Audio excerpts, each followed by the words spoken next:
Magandang araw sa inyo mga kabanats. For today's video, ang gagawin natin ay tuturuan ko kayo, bibigyan ko kayo ng tips kung paano nga ba tatagal ang rice natin ng 4 to 5 days na hindi nilalagay sa ref.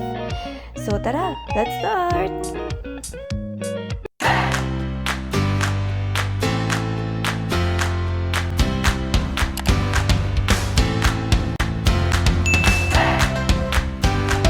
Ituro ko sa inyong bagong tips kung paano nga ba maiwasang matangis agad yung kanin, or kung gusto nyo tumagal yung kanin nyo siguro ng mga 3, 4, or 5 days. Hanggang 5 days lang guys ha.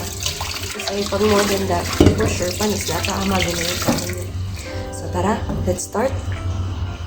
So ngayon, heto na, hinugasan ko na yung kaldero ko na pagsas. Ito ay tinuro lang din sa akin ng roommate kasi napansin ng roommate ko at saka sinabi ko na sa kanya na lagi ako napapalisan ng kanin. So, tinuro niya sa akin to. So ito na guys, maglalagay na ako ng bigas. Hindi naman ako, pag ako naman nagsasaing, hindi naman ganun kadami. Actually, konti lang. So, ako ay gumagamit ng brown rice. So, para hindi tayo agad lumaki dito at mabigat agad sa chance, madali tayo mausap. Hindi lang naman ako magsaing. Dahil ako lang naman ang kumakain. And then, hindi ako ganun kalakas sa kanin kasi kapag off ako, hindi talaga ako nagkakanin. Siguro minsan, once a day lang or depende. Kapag lalabas, ayun, nag-rice talaga ako kasi especially kapag sa Jollibee, sa mga fast foods ka kumakain. Pero most of the time, pag off ko, hindi ko talaga ako nag-rice. Tinapay lang, more on ulam.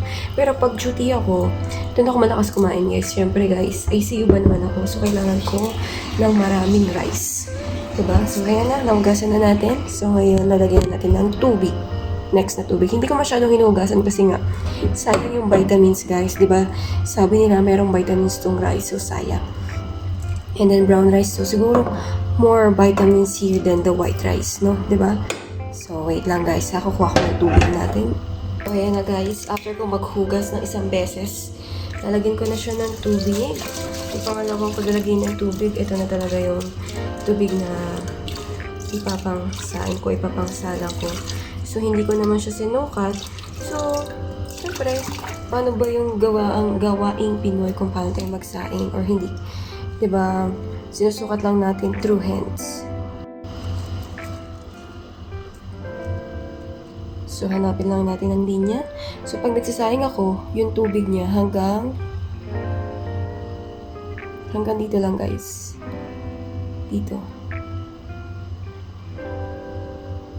Diba?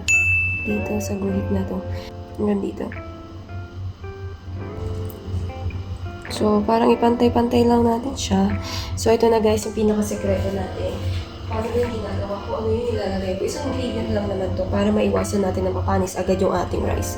So, ito na nga guys. Dato puti, suka. kahit anong dato puti. Basta white lang guys. White. If you want, ano yun? Apple cider vinegar, pwede rin naman siguro, pero hindi ko pa siya natatry. Pero yung kulay niya, kung white rice yung gagamitin nyo, magko-color brown siya. So, heto na guys, maglalagay na ako. Hindi na ako nagsusukat, pero approximately estimated ko mga 1cc or 2cc lang siya guys. Huwag masyadong madami, kasi mangangamoy talaga siya.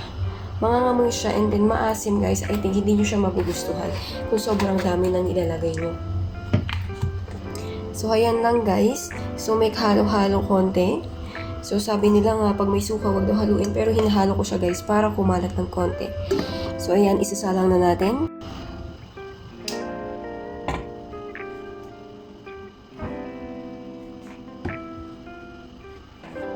And then, pag ako, konti lang, mahina, so, mahina lang siya.